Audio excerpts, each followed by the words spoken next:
Okay, hi everybody. Welcome to the 2023 virtual meeting of the California Oak Mortality Task Force. We're very happy to have you all together to listen to this year's important developments in the world of Phytophthora ramorum and sudden oak death.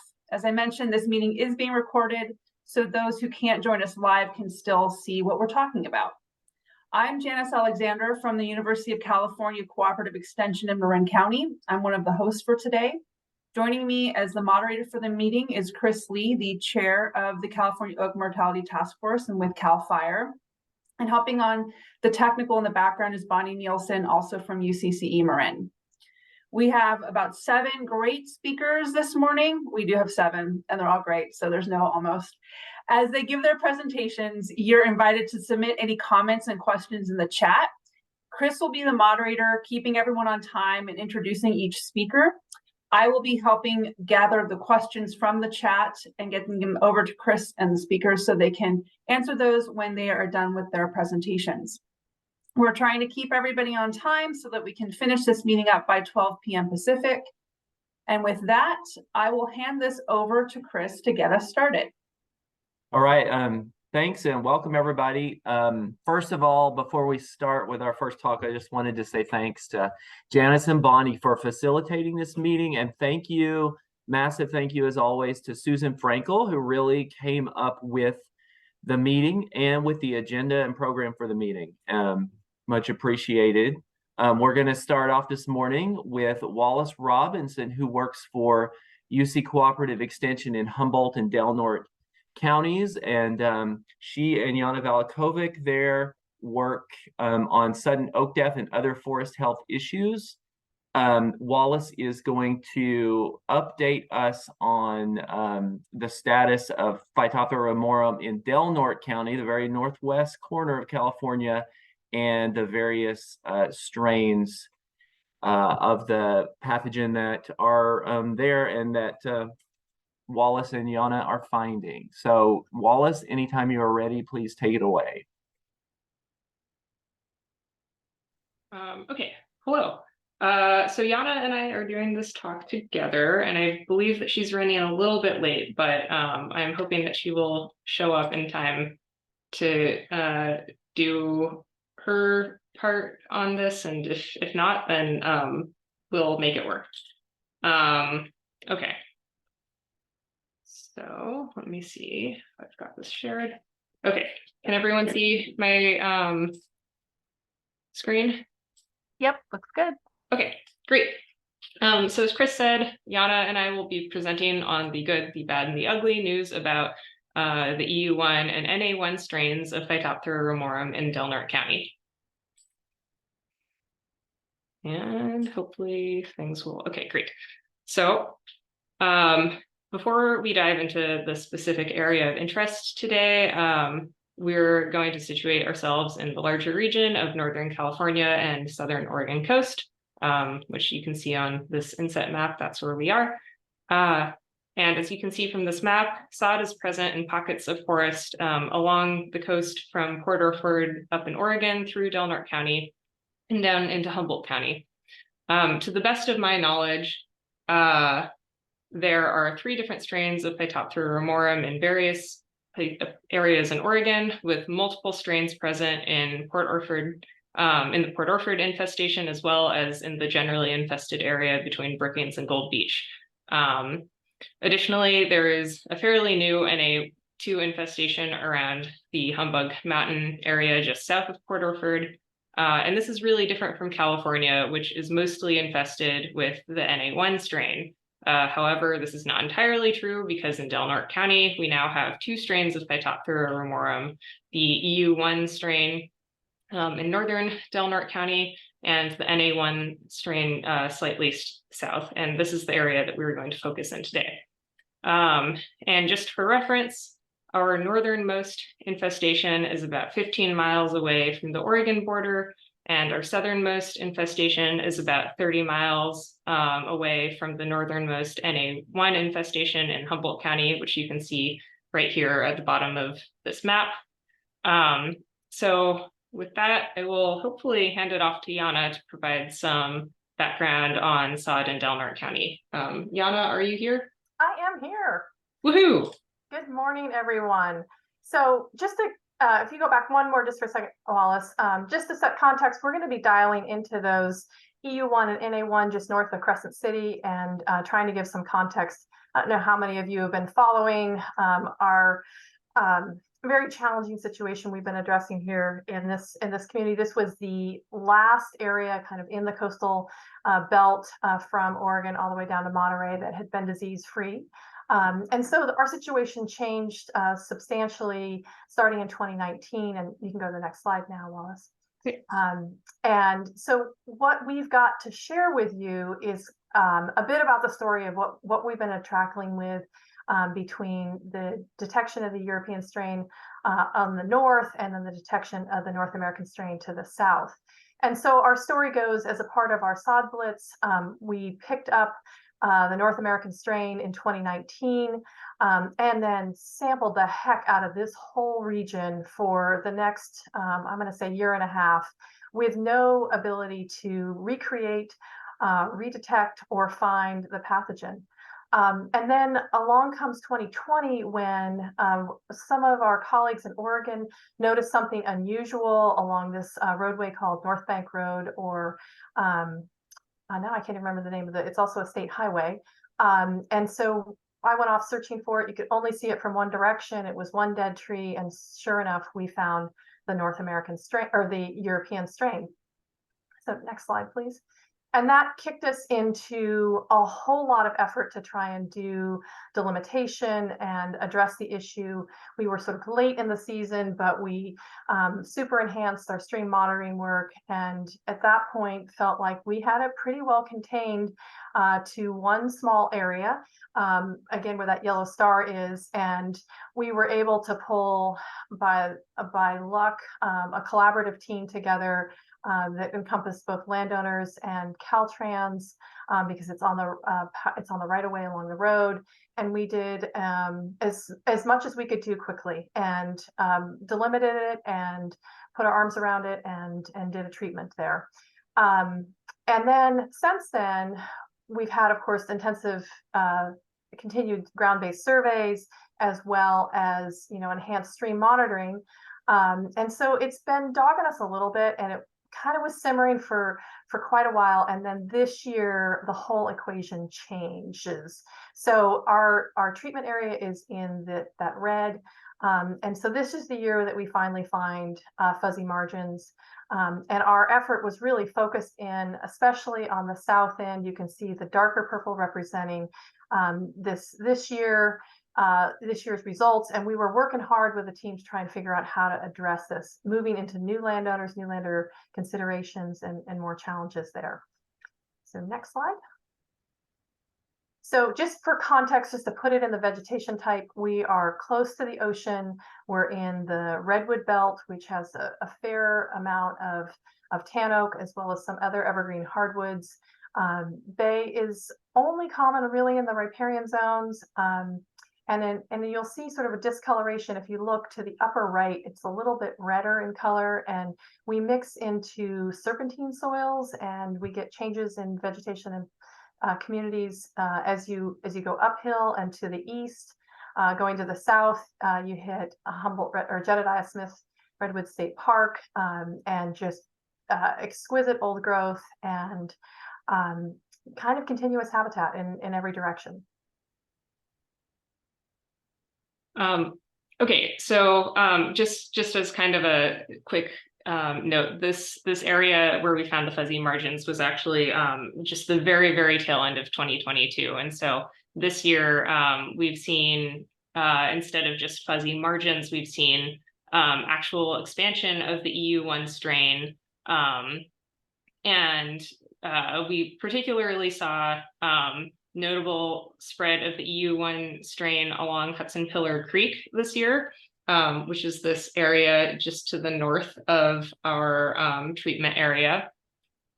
This area had a positive stream bait result last year, but no symptomatic tan oaks in this area that you can see now has many, many positive occurrences of the EU1 strain of Phytophthora ramorum. So this was kind of surprising because we just didn't see anything like that last year. And at the same time that we were seeing the spread of the EU1 infestation up Hudson Pillar Creek, we also found symptomatic tan oaks to the south along Mill Creek near Stout Grove. Just to kind of situate this, these were our two 2019 detections that Yana was talking about in our previous slides. And then Stout Grove is in this little triangle here, just east of our newly found NA1 infestation, which is in these blue triangles here. So upon further investigation, we determined that this was an established infestation that's probably a few years old. This is despite a lack of positive detections from like multiple previous intense surveys in this area. But this year, when we surveyed both sides of Mill Creek extensively, we found that there's now a pretty sizable infestation along the creek, but it's still about a mile away from those original 2019 detections, and there are no infected trees that we can find in between. So those two 2019 detections are still a bit mysterious, but the more recent detection of these new NA1 strains in this area means that there are now 2 strains of Phytophthora ramorum confirmed in Del Norte County. And so because of this, we now have to contend with the possibility of interaction. Whether this interaction between these 2 strains is genetic recombination because they're sexually compatible, or competition or some other unknown outcome, we don't know. But right now we do have multiple paths to some sort of potential interaction. The currently known EU1 and NA1 infestations are about 6 miles apart from each other, which you can see on this map. So one possibility for these 2 strains meeting is that they eventually expand into the same forest. And as Yana mentioned earlier, there's a lot of this same forest type kind of contiguously throughout this area. So there aren't really any natural breaks in the forest between these 2 locations. Spreading into each other is certainly possible. Additionally, we have 2 new stream positives this year, 3 new stream positives this year, 2 of which have been confirmed to be the EU1 strain, and 1 of which we strongly suspect is the EU1 strain. This gives us multiple additional paths to interaction between these 2 strains. EU1 and NA1 propagules could infect the same plant along the Smith River and interact there, or infest multiple areas along the Smith that then spread into each other. Additionally, the presence of viable propagules in Myrtle Creek, as well as 2 other positive streams, suggests the presence of an unknown EU1 infestation in the forest farther up the ridge from the original EU1 infestation on North Bank Road. So this area in blue on this map encompasses the Myrtle Creek watershed and also the Hardscrabble Creek watershed, and probably overlaps this unknown area of infestation. So the spread of this infestation down Myrtle Creek could also be a path to interaction between these 2 strains. So now I'll pass it back to Yana for a little more context. Great. Well, as we call this the good, bad, and the ugly, struggling to figure out the good in this, but the challenge we've been facing has also been some other really significant events that happened this summer. So we had actually made really good progress in terms of securing some dollars to support some of the at least slow the spread strategies around the EU1 in purple. We were working closely with state parks to try and figure out a strategy for the blue. And then we were just getting the stream monitoring results back when we had a lightning ignition, ended up with almost 100,000 acre fire, which is really California's largest fire to date this summer. And so that has really shifted availability of staff to be able to manage one crisis onto another. And so the team and the loose collaborations that we had developed have been heavily strained because now we're in post-fire recovery.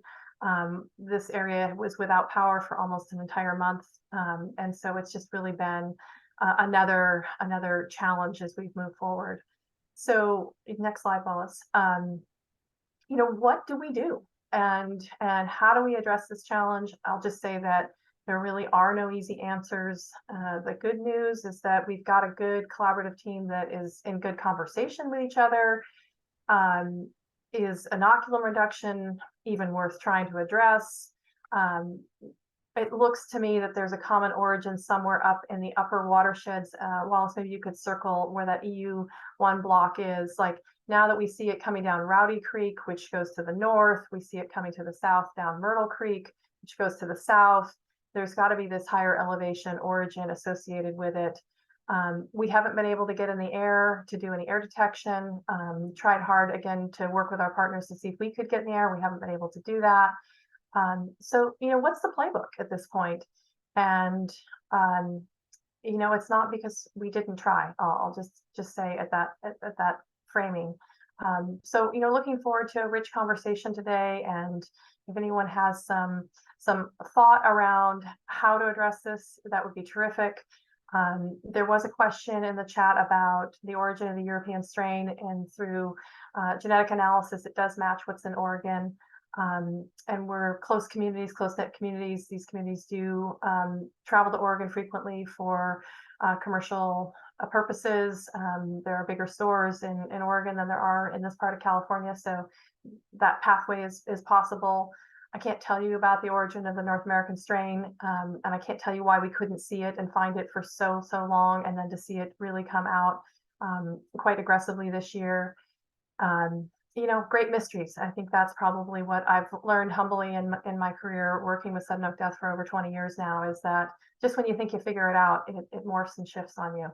So, we present this humbly with a lot of ugly, and welcome your engagement, your thought, and your suggestions, whether today or in other settings. We appreciate your effort, and thanks to all the folks that make it possible for us to have information about this disease, and Chris Lee for your continued excellent leadership and collaboration, and Mateo for all the wonderful support through lab analysis, the SOG blitzes, and genetic testing, and Nick Grunwald's lab for that as well, and for the partnership and collaboration we have with folks in Oregon to try and tackle our shared interests. So with that, I thank you for your time. Well, thank you, Wallace and Yana, for that fantastic summary. I think I'll add something in quickly. We do have a couple of minutes for questions if anybody has any lingering questions. I did want to add that, like Mateo said, the pathogen was detected definitively and positively in 2019 at that NA1 site, but we couldn't find it for those 4 years. And one idea or thought that I had is that we, on those trees there, came up with 4 other pathogens that were heavily impacting tan oaks there. It's just a very wet, very, pathogeny site. So I don't know if that can play part of an explanation as to why it was so hard to find that pathogen for so long. But that could be part of it. Competition frame, Yeah. so to speak. Yeah. Yeah, I think one other thing to keep in mind for those of you who've been to Humboldt County and seen some of our work here, this site is actually wetter and warmer than where a lot of our other activity centers have been. So it presents an additional challenge. We have a lot of phytophthora that are already in the landscape here in Delaware County. So it's a good reflection that this is a place that phytophthora really is quite well suited for it. And I also would be remiss if I didn't acknowledge Ashley and Dave Rizzo, Ashley Hawkins through Forest Service and Dave Rizzo through UC Davis. This has been a great, reflection of what it took for us within the task force to put a team together to be able to try and address these issues. But it's never simple, and it always is a wily organism, shall we call it. Okay, one other question came in through the chat. Susan Frankel is wondering what's happening to seek resistance. And I know various efforts are ongoing with the cooperation of Dorina Genetic Resource Center in Oregon and Oregon State University to find individuals that that might be resistant in some way and challenge them and begin that long breeding process of trying to figure out resistance. But that's all I know. If anyone else has any other or further information to answer Susan's question, that would be great. Yeah, I see Matteo making a comment there. I think one last thing that I'll say before I close is that, I've been schooled on Phytophthora morum for over 20 years and schooled really on the North American strain. And for those of you who haven't seen what the European strain does, it's really fascinating. It's much more virulent and it's very quick to spread and it's very aggressive and it looks different. So there's, there is something to be aware of when we start to, contemplate more European strain presence throughout California. And, I guess if I were to put, my priority, it would be on controlling the European strain if I had to choose one or the other. But now with these stream detections in so many different locations, I don't really know how to do that effectively. Okay, thank you, Yana, and also thank you, Wallace. We'll move on now to our next talk, which is going to be given by Gabby Britikova from the Oregon Department of Forestry. And Gabby's going to be giving us an update on what's going on with sudden oak death in Oregon. Thanks, Gabby, for being here. Unmute myself. Just a minute.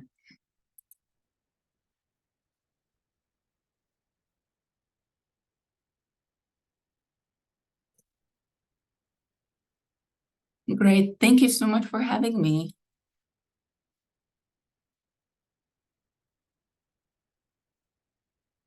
And I'm trying to share my screen. There we go.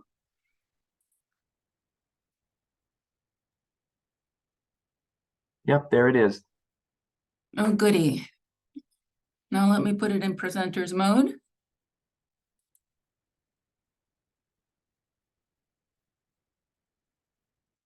Oops.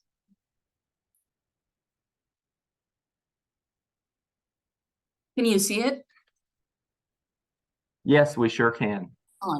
So I just wanted to give you all a little bit of a background of what's going on with the SOT program in Oregon and what it's comprised of.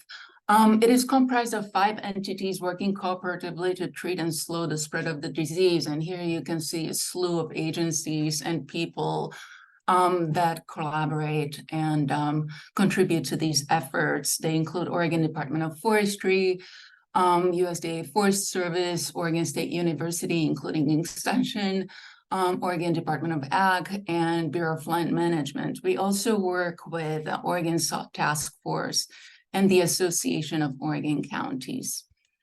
So here I'm not going to preach to the choir and talk about what causes SOT, but I do want to say that the one difference that we know about between the disease in California and Oregon is that in Oregon, tan oak drives the epidemic as it is highly susceptible and produces lots and lots of spores that spread the disease.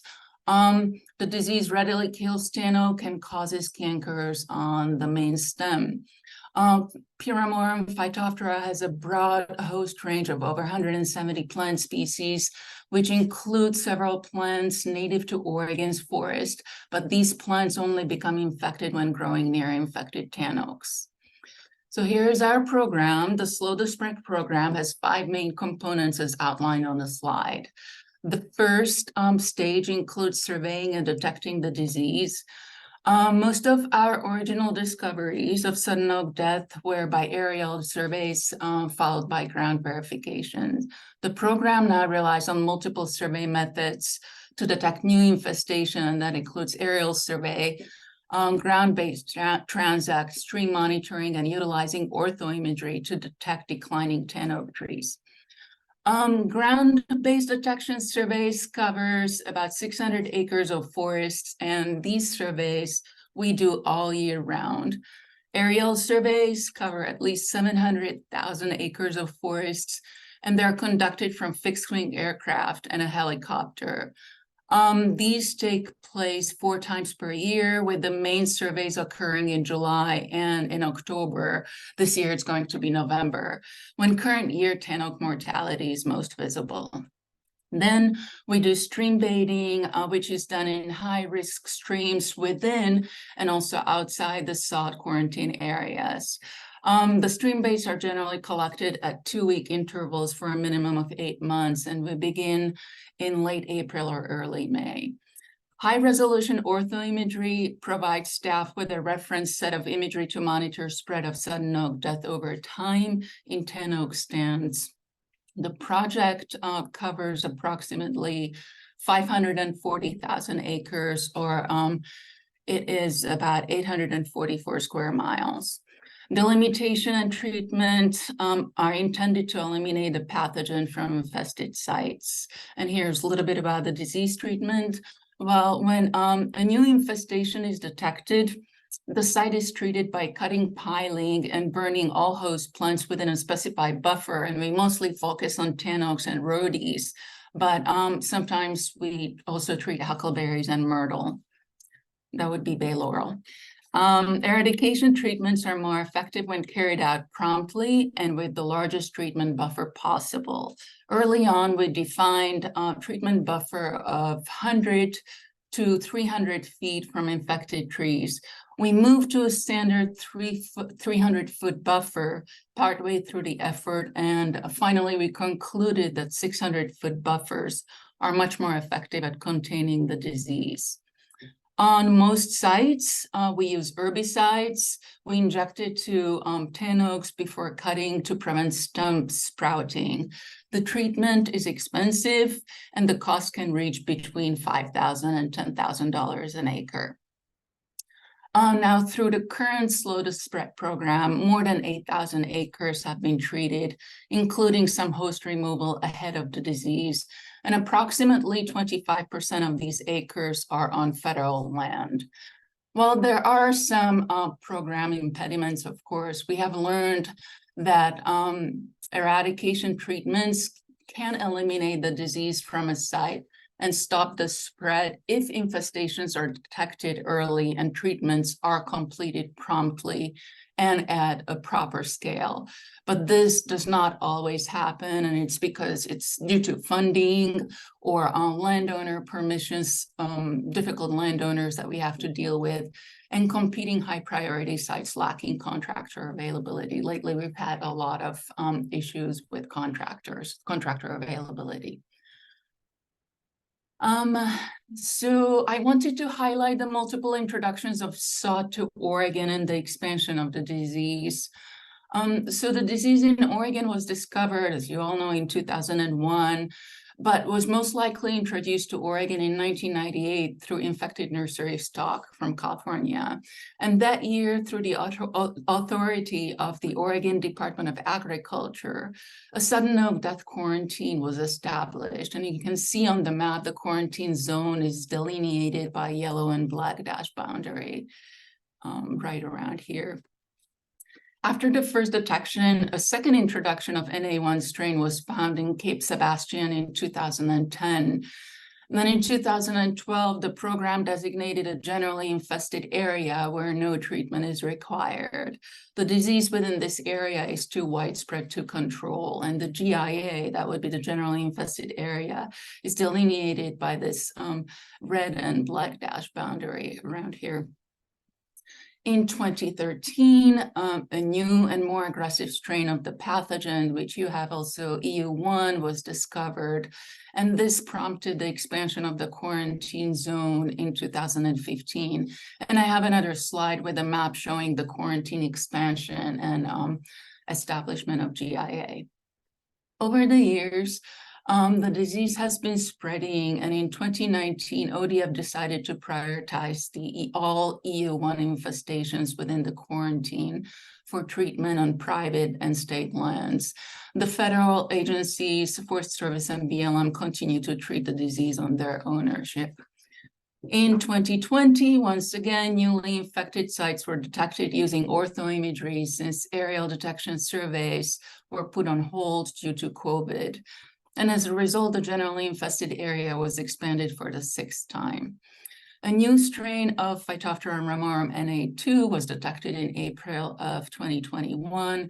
It resulted in establishing an emergency 3-mile quarantine around 2 areas where it was discovered.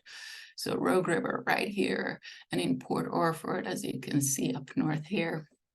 So those boundaries are delineated with a purple and black dash line.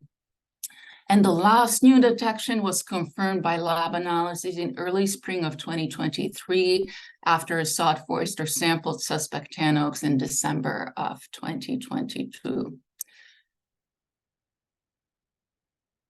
And I'm not sure if you can see the next slide. It's somehow not coming up here. Oh, there we go. A little more insight into quarantine and a map on the left that shows quarantine expansion over years and generally infested area. So through the authority of the Oregon Department of Agriculture, a sudden oak death quarantine was established in 2001, as I mentioned, which restricts the movement of host plant material out of that area. And it requires eradication treatments on private and state-owned lands. Our federal partners, BLM and the Forest Service, conduct eradication treatments on their ownerships as well. Since 2001, sod has spread 18 miles to the north and 8 miles to the east. And over the years, the state quarantine has been expanded to reflect the spread of the disease. In 2015, the quarantine was expanded to 515 square miles, which is equivalent to about 30% of Curry County.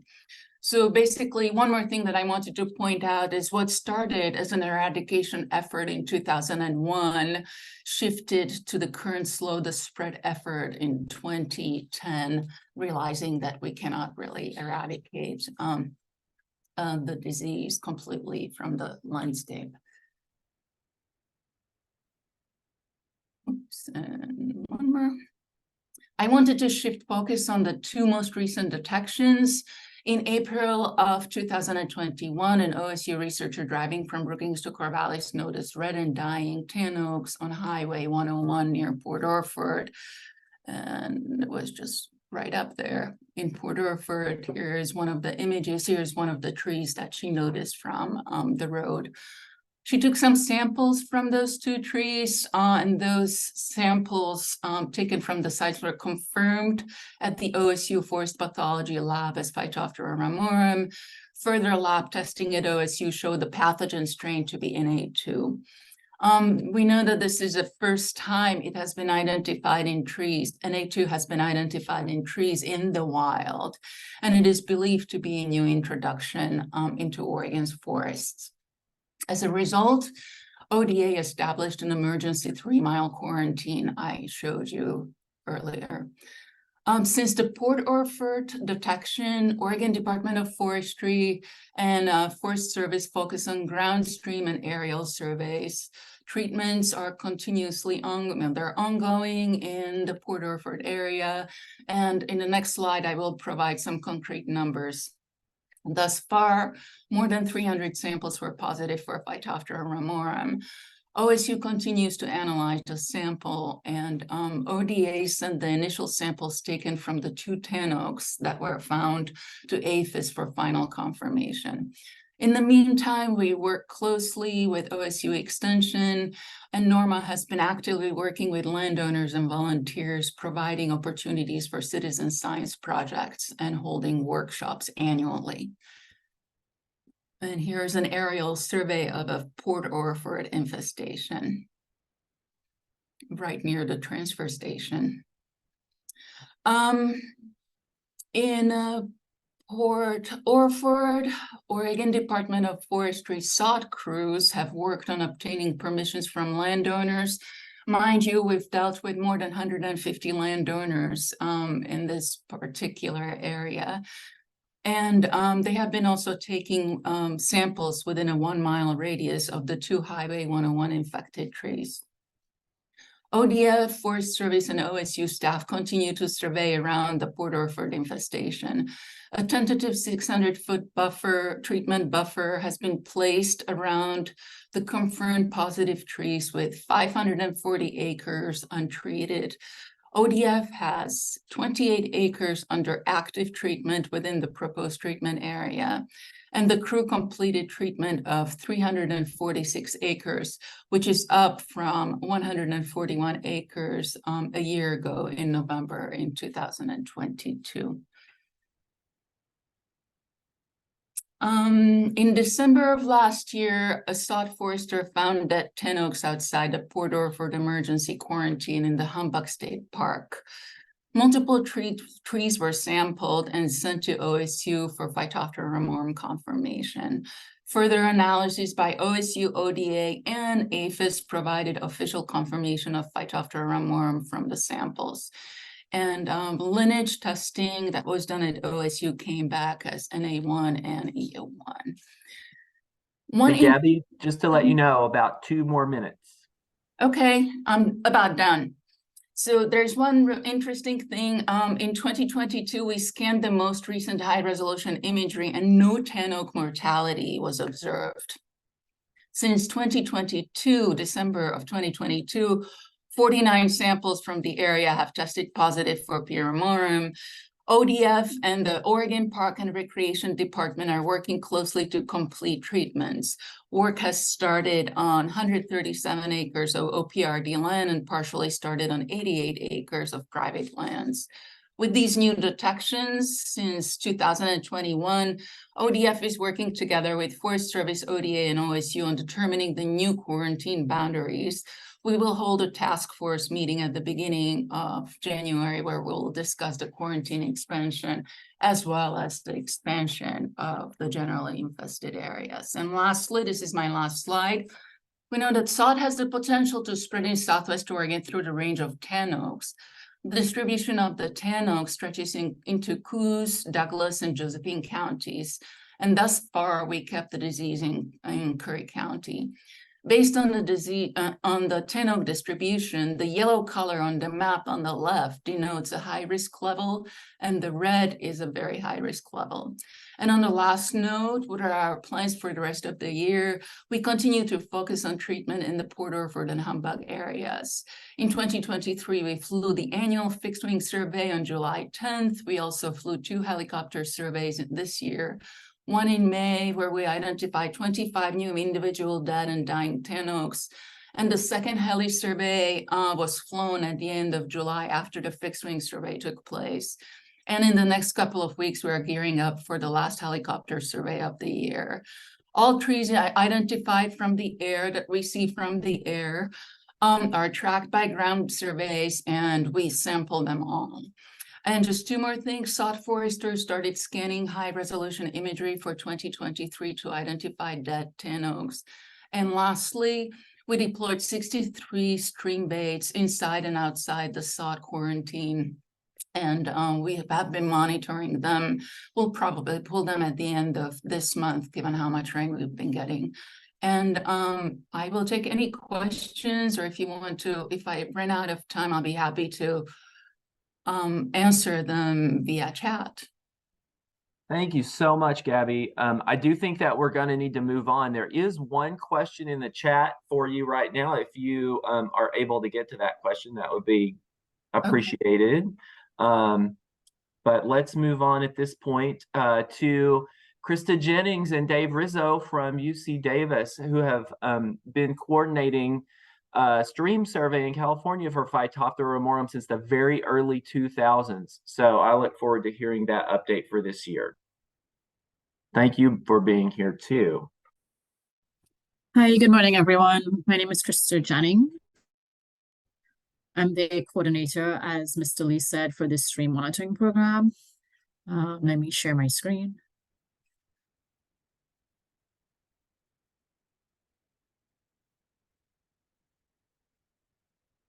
Everyone able to see? Yes? Yep. Okay, and then let me put it into...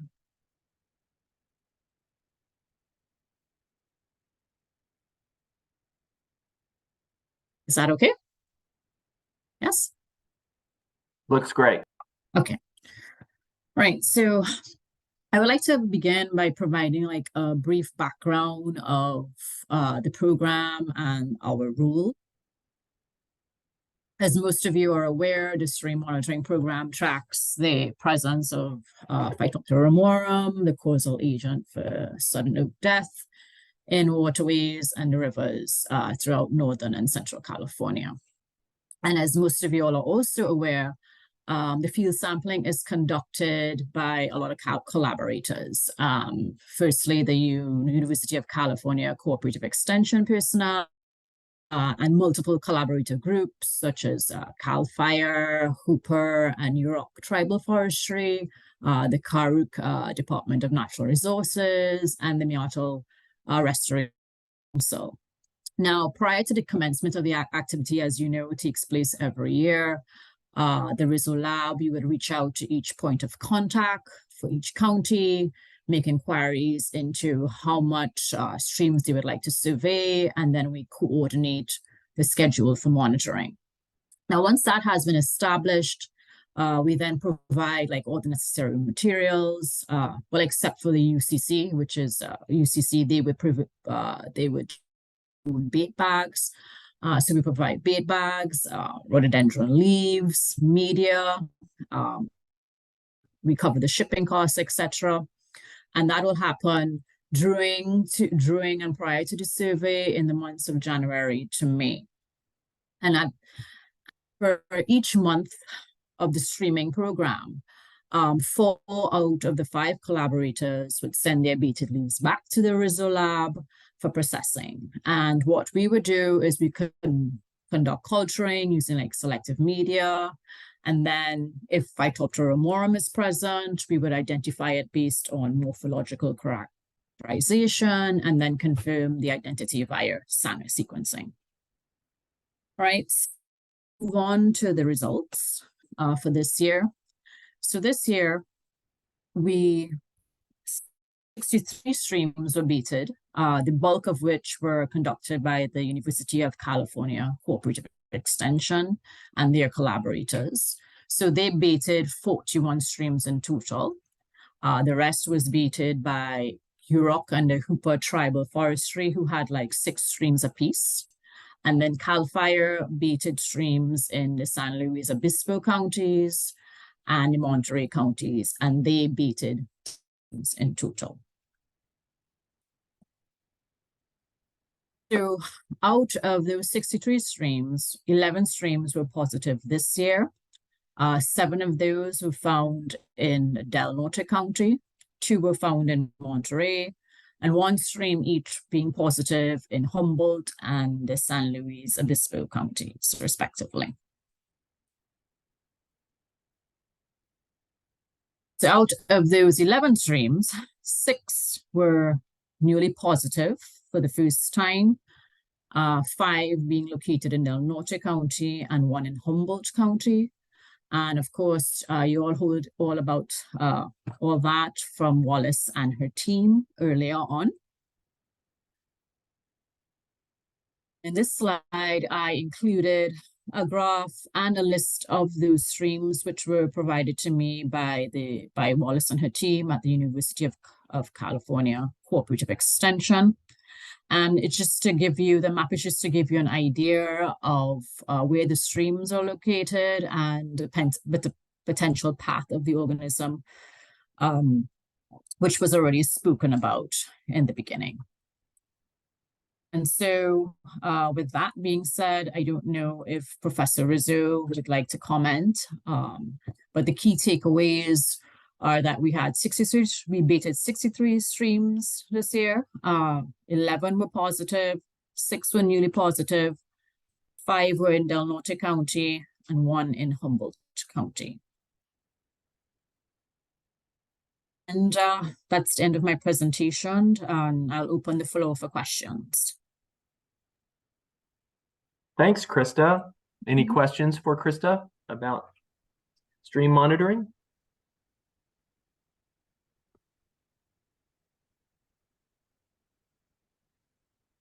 One from Susan Frankel. How much survey is being done around the stream in San Luis Obispo County?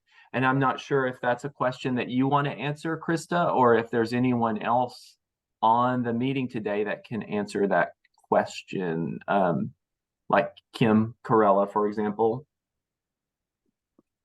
He may be best suited to answer that question. Or anybody else who's in the meeting.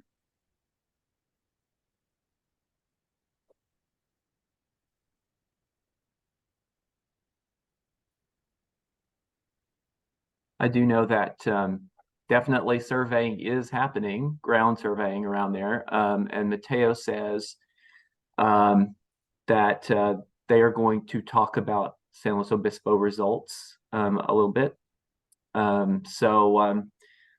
With that, I think that we can move on to Mateo. Thank you very much, Krista. We appreciate that that update a lot. Thanks for having me. Yeah, and now, Mateo, if you're ready, Mateo Garbalato, UC Berkeley, will give us an update on this year's SOD Blitz results, our widest reaching and farthest flung detection effort in California for sudden oak death year after year, using citizen science to help out our detection efforts. So Mateo, take it away. Thank you for being here. Well, thank you for asking me to talk. Nice to see some of you at least online. And so just a quick refresher about the sudden oak death blitzes or SOD blitzes. So it's a citizen science program, but it's a little bit different from most other citizen science programs because the data are shared in real time with everybody, including the collectors themselves. And the idea is the people who participate, but also their neighbors and community people can use the data actively to make management decisions to prevent especially oak infection by sudden oak death. So almost all of it is based on volunteers. It's a yearly effort. It's normally run between end of March and beginning of July. Normally a community collects at the same time, so the data are comparable, although that doesn't happen all the time. And there are two components in the survey. One is observational, so people tell us about how many symptoms they observe and how many oaks and tan oaks that are symptomatic they observe. And the other one is actually a collection of samples that look symptomatic. So those samples are symptomatic, are collected, the location is noted, and then all of those samples are processed at UC Berkeley. The data are shared. We are sharing our data on Friday for the first time. So next Friday, next Monday, and then a week from Friday, we have 3 meetings where we're going to share the results with the broader public. And then by Christmas, the data are added to the SOD map and to the Cal-Invasive SOD map, which also include data from academia and other research institutions. So since COVID, actually, I'm very proud to say that we were able to continue the program through COVID because we were quick in developing a contactless protocol. And actually, we're kind of using the protocol still now. So people actually have stations that are in different locations. They can go there, collect their materials, and then they return them. And we do the trainings online, which has made things considerably easier, more efficient. Again, the SOD blitz is a little bit different because we don't have a vertical structure, but we have a circular structure. And I don't want to go into all the details, but there is a lot of exchange of information at all different levels among all of the stakeholders that participate in the SOD blitzes, and we like the model very much. We use 3 different assays to prove the presence of Phytophthora ramorum. 2 of them are molecular, and 1 is actually based on culturing for the Norte and San Luis Obispo County. And that's why those 2019 samples were not PCR positive, but they were culturing positive. And the genotyping of those 2 samples from the Norte County in 2019 placed them very close to nursery genotypes. So genotypes that we find in nurseries in California, rather than those that we find in forests. So we have a multiple approach for confirmation of the samples. And we use Sanger sequencing for the determination of the lineage. As you know, there's 3 lineages in North America. In California, we have 2 of them.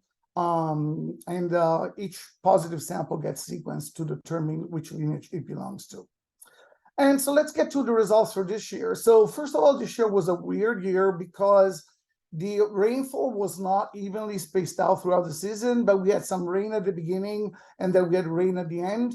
And so these are results by weeks. So you can see there's an increase in number of positives as you go towards the end of the season. So that means that the precipitation didn't necessarily affect the entirety of the samples that were collected, because a lot of the samples were actually collected in the gap between the initial rains and the final rains of the season. And so really, if I had to show you one slide with the results, this summarizes all of the results. In blue, you have rainfall, and in red, you have the percentage of positives with Phytophthora ramorum. As you can see, something is going on here at the end. So if you look at 2023, the line with the percentage positive has not caught up with the rain yet. So this is very interesting. We're basically almost at the same level that we had last year. There's a slight increase, and that is really visible in some counties, and we'll mention which counties, but overall, we expected a lot more infection. But also this allows us to predict that if everything goes as in the past, next year there's going to be a sharp increase in number of positives. So some data about the blitzes this year. So we had 28 blitzes. When I say 28 blitzes, it means that there are 28 community events where entire communities are involved. We had 24 in 2022. We went from the north with Diana's group all the way to San Luis Obispo County, the southern part of the county. We had 233 collectors and 408 participants, pretty much a very comparable number to last year. We surveyed more than 10,000 trees, and we sampled 1,900 trees. And below you see the overall rates. So these are the rates for the entire state, which we think are relatively consistent. And we see that the change hasn't been that dramatic considering the amount of rainfall. And this was interesting to us. And the other thing that's interesting is the symptoms. So these are symptoms that can be caused by anything, but in general, we believe that drought is responsible for a lot of these symptoms. So maybe it makes a little bit of sense that the percentage of symptoms would be decreasing slightly this year. Some details about the results, although it's a long list of outcomes. We already talked about the north, so we participated in determining the positives in the North County and determining the lineage. A lot of tribal lands, First Nation lands were surveyed in Trinity, Siskiyou, Mendocino County. Most of them, actually all of them, were negative. We have some positives after a gap in time for Mendocino County. Yes, they're on the coast, and then they're in the Yorkville area where we've had an outbreak for at least 20 years, from the very, very beginning of the salt outbreak. There's a slight rise in the number of positives in Sonoma County, but the northernmost part of the county, which we use as an indicator whether we are in the kind of a wet weather scenario or a dry weather scenario, those have not lit up yet, but they were now surveyed very intensively. Napa was again very negative, so all of it, not a single sample was positive, very comparable to last year. Same thing for Marin County. So Marin County, the southern part of the county, which actually is the cooler part of the county, was positive, lots of outbreaks, but in the warmer part of the county, especially in the north, we actually didn't get any positives, which is kind of a typical kind of drought scenario rather than rainy year scenario. The East Bay was fairly stable compared to last year, but again, most of the outbreaks we find are west of the Berkeley-Oakland Hills. San Francisco was negative. 4 nurseries that were surveyed in one way or another, they're all negative. And again, we're very happy about that, and we don't really know whether the weather has something to do with it, but for sure, in most of those management actions, especially for the Golden Gate one, which we have followed closely, management actions has made a huge difference in turning those nursery negatives. In the peninsula, in the residential areas, we really haven't found any outbreaks, but as you go up the Santa Cruz Mountains, you start finding a large number of active outbreaks. And in fact, here in this slide, I list all of them. So this year we had a very intensive survey of parks and open space properties in the peninsula. And with the result that almost all of them turned out to be positive. And this is new information that we didn't have until last year. Santa Cruz was now sampled very well with some positives in the Summit Road area. Santa Lucia Mountains in the Carmel Valley, a lot of positive outbreaks, but they're confined to the canyons. So we don't find the positives in the oak woodlands. And Big Sur, again, extremely, every time we go to Big Sur, infestation is there, very easy to detect. However, there's some of the canyons in the Big Sur area where we know we had positive sod outbreaks in the past. Those canyons are now not positive, and we already suggested last year that this may be a result of the drought. And unfortunately, I should have put a map of San Luis Obispo, but San Luis Obispo was intensively surveyed, and all of the results tell us all of the trees that were tested were negative. So instead, I picked this one slide, which is one that shows you the severity and the distribution of the outbreaks through the Santa Cruz Mountains in what we call the West Peninsula. And then you see that as you move east, all of the icons are green. Again, the icons that are red means the trees were tested and were positive. And as you move towards the warmer area, those positives turn into negatives, even if in the past they were positive. Nonetheless, there's a wealth of information here for managers that can be very useful. Finally, we also ask people what they think about the program. And I would say that in general, if you look on top, those are the answers from 1 to 5. The amount of knowledge is intermediate.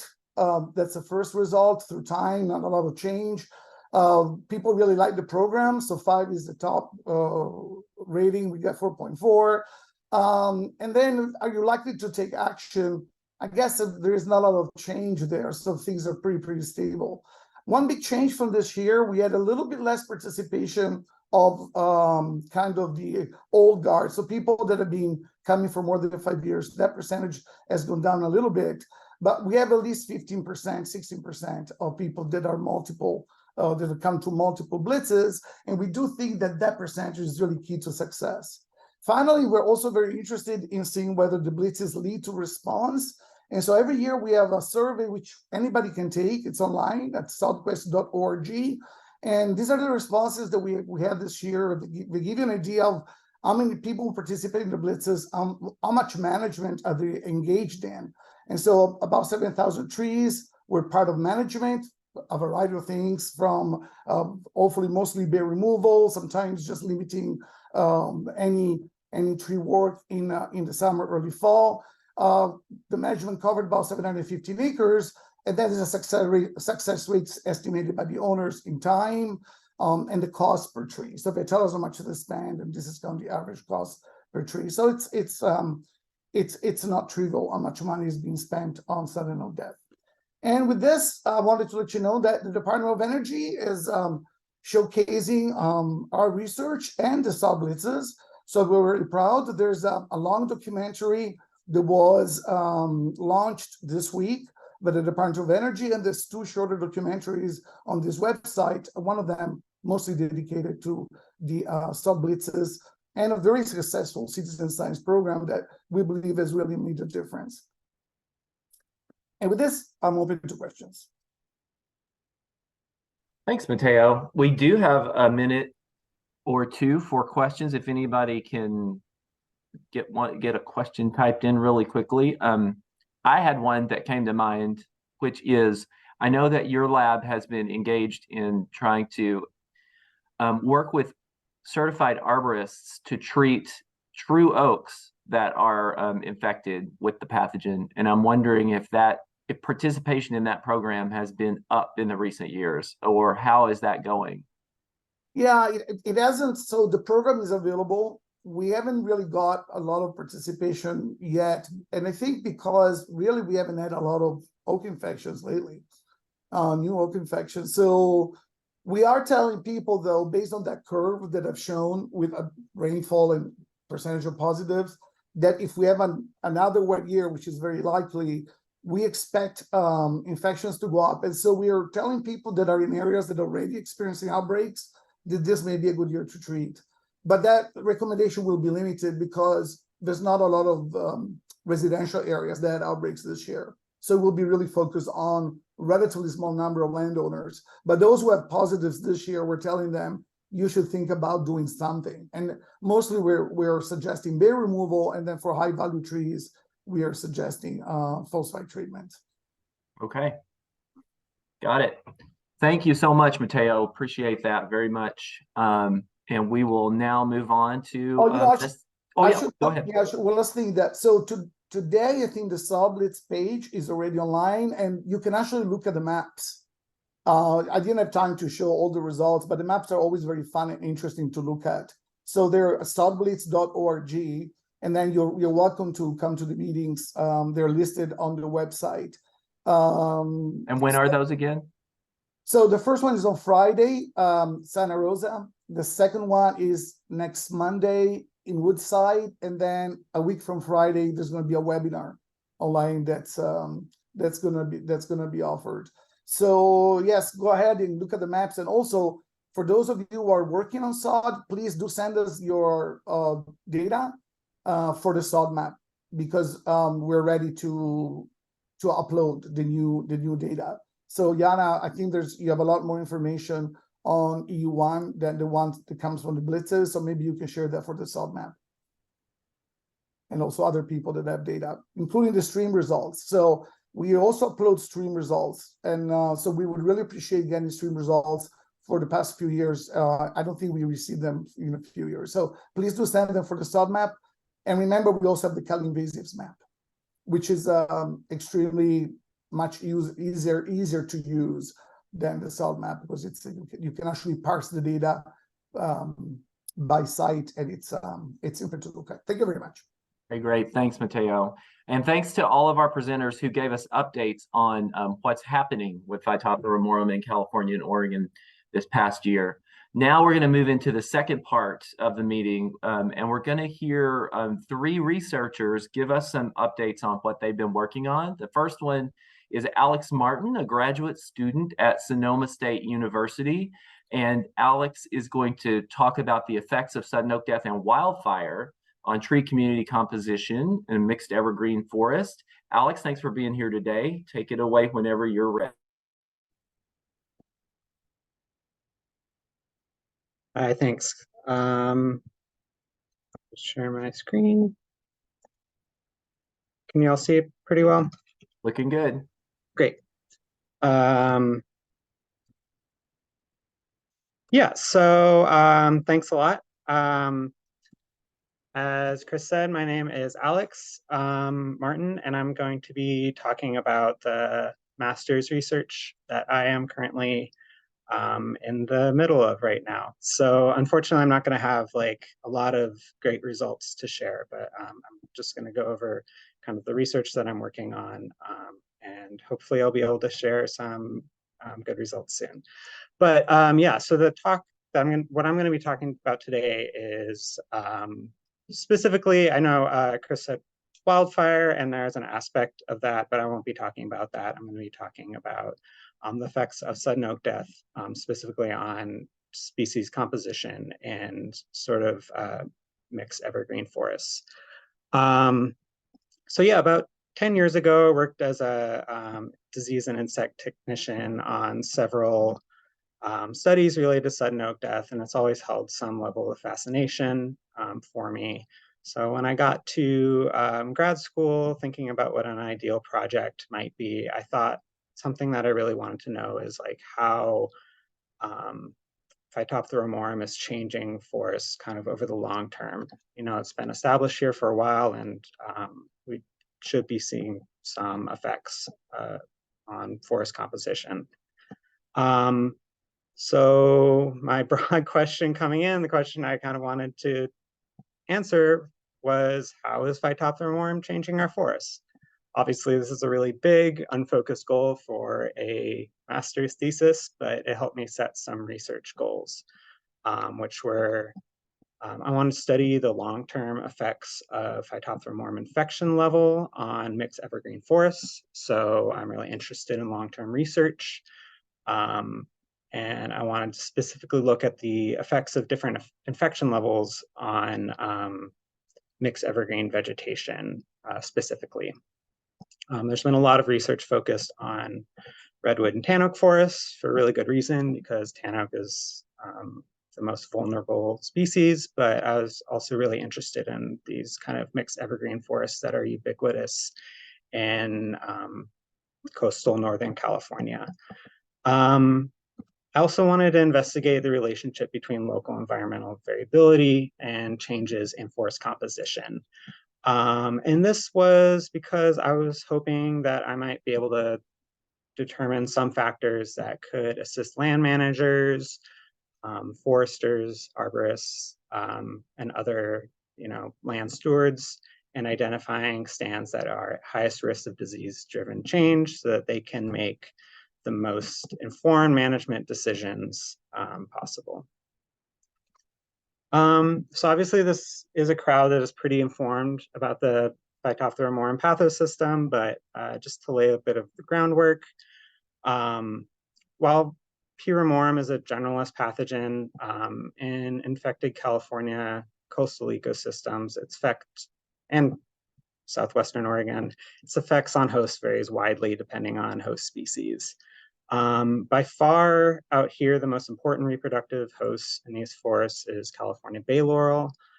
Foliar infections, which can produce an order of magnitude more inoculum than the next most important reproductive host without incurring much costs on the host itself.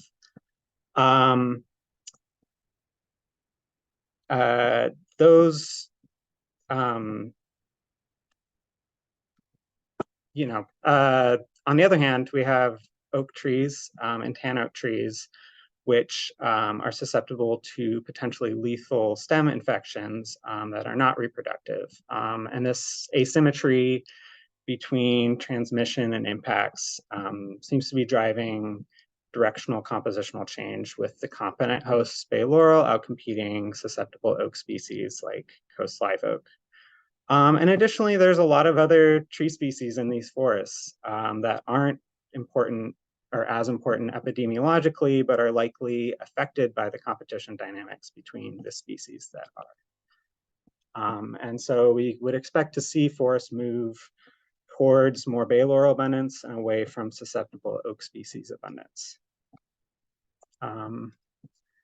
And then a lot of research has shown that SOD is increasing mortality for susceptible oaks, but it's less clear how it is affecting growth of surviving oaks and overall oak abundance. And more research into factors predicting disease-driven changes in forest composition could potentially help land managers make the most informed decisions about their management strategies and long-term planning. So my overall question is, how do plot level Phytophthora morum symptom levels, forest structure, and forest composition relate to long-term patterns of change in overstory vegetation composition? And my hypothesis is that the relationship between Phytophthora morum infection levels and overstory change is going to be strongest in denser stands and stands with a composition that is characterized by susceptible species. And to do this research, I was really, really lucky that I was able to use a data set collected from the Sonoma County Sudden Oak Death Plot Network, which is a network of 196 15 by 50 meter plots in southeastern Sonoma County. These plots were established kind of in a staggered manner between 2003 and then they're measured until 2016. And the forests in this area are dominated by mixed evergreen tree species. So that includes bay laurel, coast live oak, and black oak, as well as Douglas fir, madrone, some level of big leaf maple, and other species. Notably, there's not a really large redwood component into the forest here, and tan oak is relatively uncommon too. So we do have tan oak in our plot network, but it's relatively minimal. And these plots were measured. All of the sort of focal epidemiologically important trees were tagged and measured if they're above 2 centimeters dBH. So that includes California bay laurel, coast live oak, black oak, tan oak, interior live oak, and then we have a few hybrids as well. And then all other species were measured if they were above 5 centimeters dBH. And then they did yearly timed counts of symptomatic leaves for all bay laurels and tan oaks. And that was a way of getting really detailed infection information on a yearly basis for all of the stems and plots in the network, the foliar host stems and plots. And then they also captured site like microclimate data, including daily temperature data using temperature loggers. So like I said, I don't have a ton of great results to share. I'm still in my preliminary data analysis.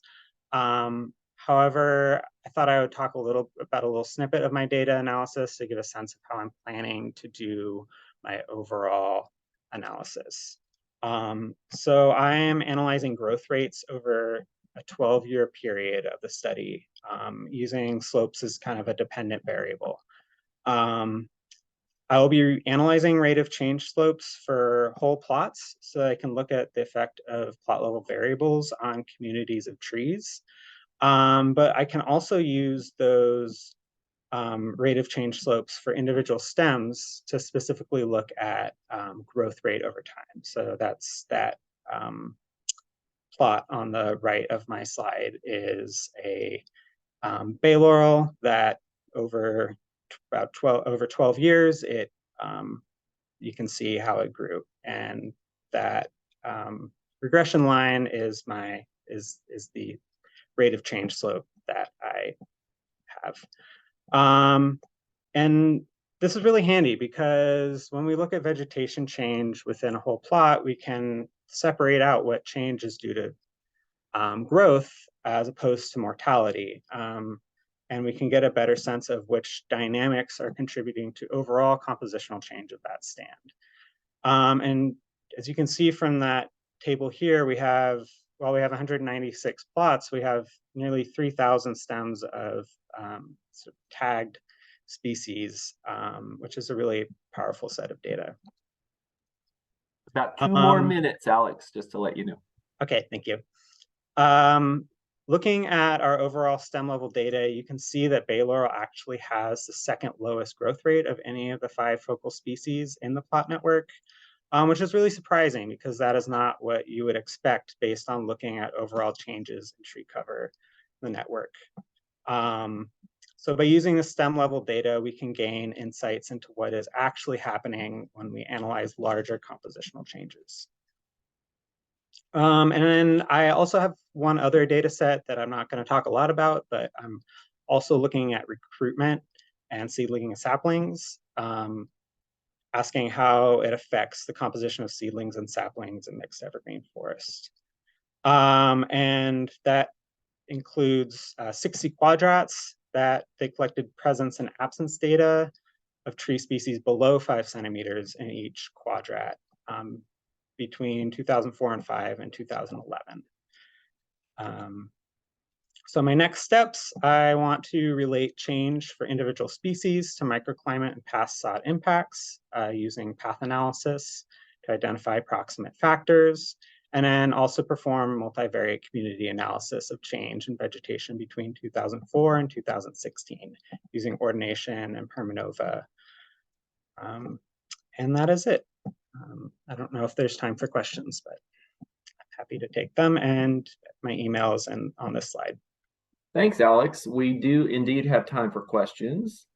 If anybody has any, just to start out, I'm curious as to whether any other phytophthora have been detected in this plot network in the past, especially ones that might be soil-borne phytophthora that might be like a artifact of past land management or activity there.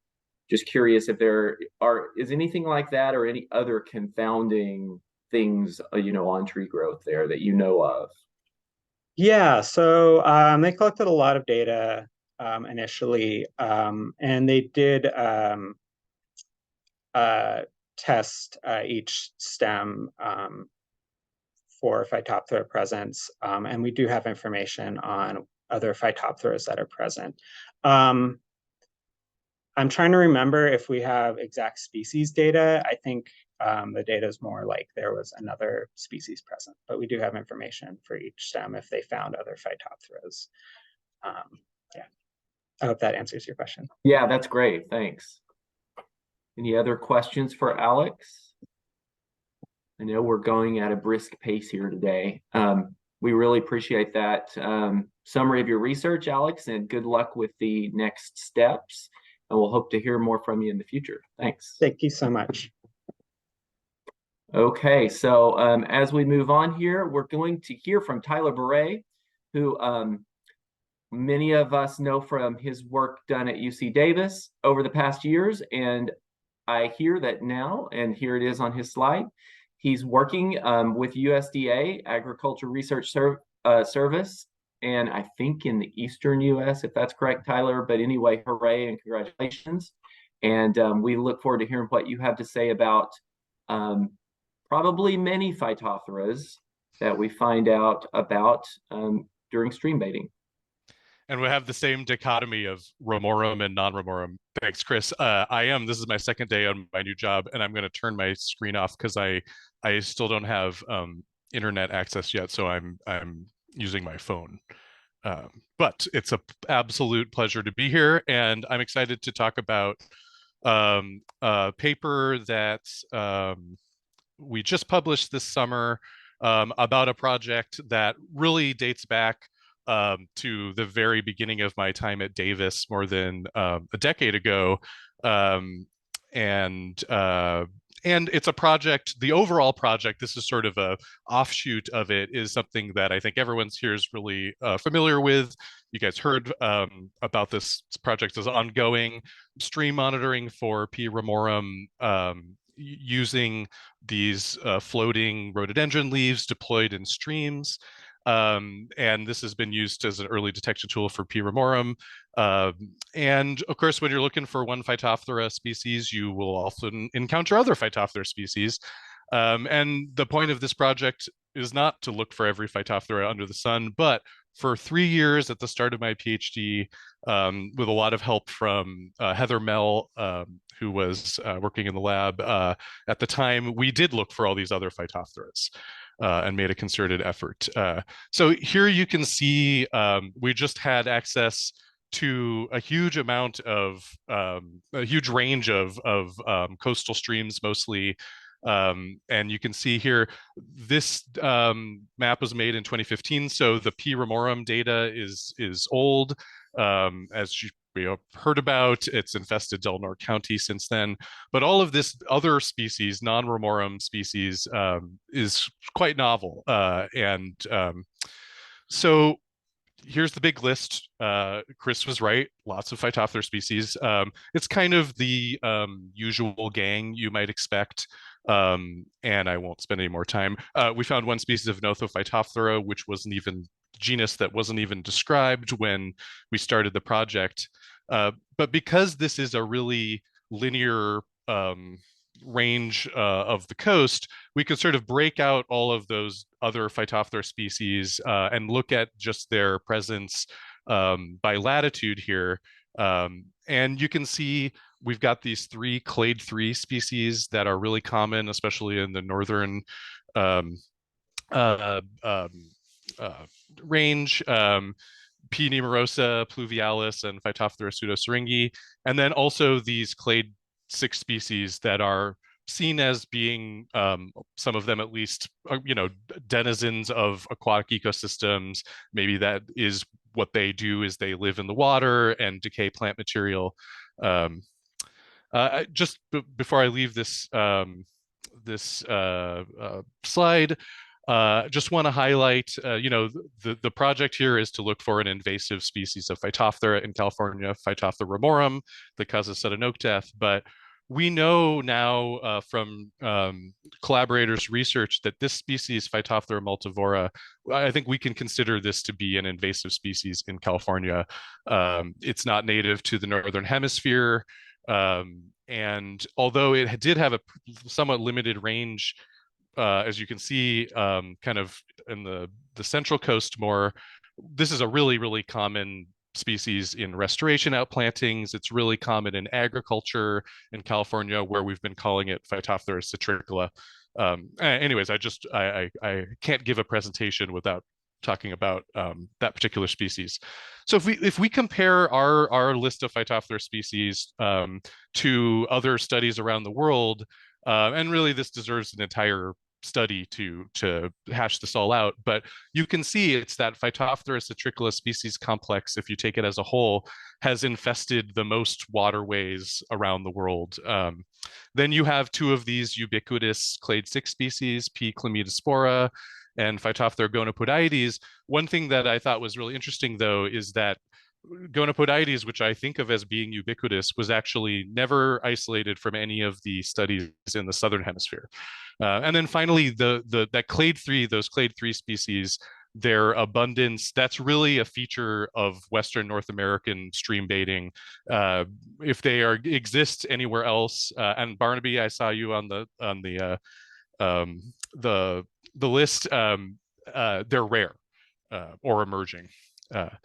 Okay, honing down on just another interesting question that I've had. This is actually excerpted from a poster from the last SOD symposium, but we have these other kind of ubiquitous clade 6 species, P. lacustris and P. riparia, as well as the hybrids between them. And I'm always been really interested in trying to sort of characterize the hybrids. Do we have one hybrid lineage that's been moving around, or is there a lot of hybridization going on, what we might call a hybrid swarm? By sequencing a mitochondrial gene from a selection of our hybrids from California, it's not conclusive one way or another, but I would say these results are kind of swarmy in that we can say at least that there's been 2 hybridization events leading to these hybrids, because we have 2 different mitochondrial parents in our collection.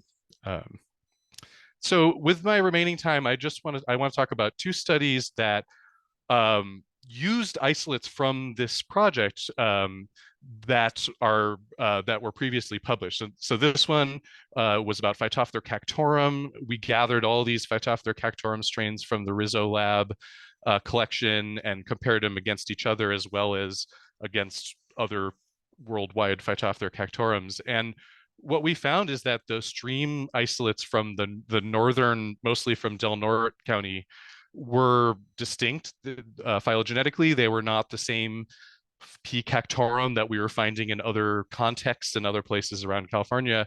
And they also had this kind of phylogenetically early diverging sort of basal ancestral flavor to them that was interesting across a couple different analyses. So just a cool example where, putting together all these isolates gave us some insight. And here's another one that I'm not a co-author of this paper, but we had isolated Phytophthora pluvialis from this study way, way early on, just as it had been described by the people at OSU, by Everett Hansen. And right at that time, it was emerging as a serious conifer pathogen, especially in New Zealand, but also in Oregon. And so we sent what was at the time every Californian strain of P. pluvialis up to the Laboldis lab, who I also saw Jared on this call, up at OSU, and they cranked out this great study, a couple of studies actually, showing that it seems that the New Zealand isolates are invasive. The species is probably native to Western North America, and even because they use sort of genome-wide techniques with more resolution, they could even say it seems more likely that the invasive lineage came from California than it did from Oregon or Washington. So finally, I just want to talk about another paper that I've been working on for the last couple years. And it just finally got published. Only recommended if you are a hardcore Phytophthora nerd. This work, which has also been, this is sort of ID5, the webpage, has also, this is part of this group, mostly led out of APHIS, my new neighbors just north of me here in Beltsville. Anyways, I'm really proud of it. This should facilitate a lot of great Phytophthora research going forward. 215 or 216 described species of Phytophthora, I think. And then just finally, there's so many collaborators for this project, past and present. It's an ongoing project. It was really cool to be able to be part of it, and I wouldn't have, I wouldn't have been able to do a fraction of it on my own. So thanks to everyone. Thank you, Tyler. Let's assume that we're all hardcore Phytophthora nerds, at least for today, since we're on this meeting. We really appreciate that update.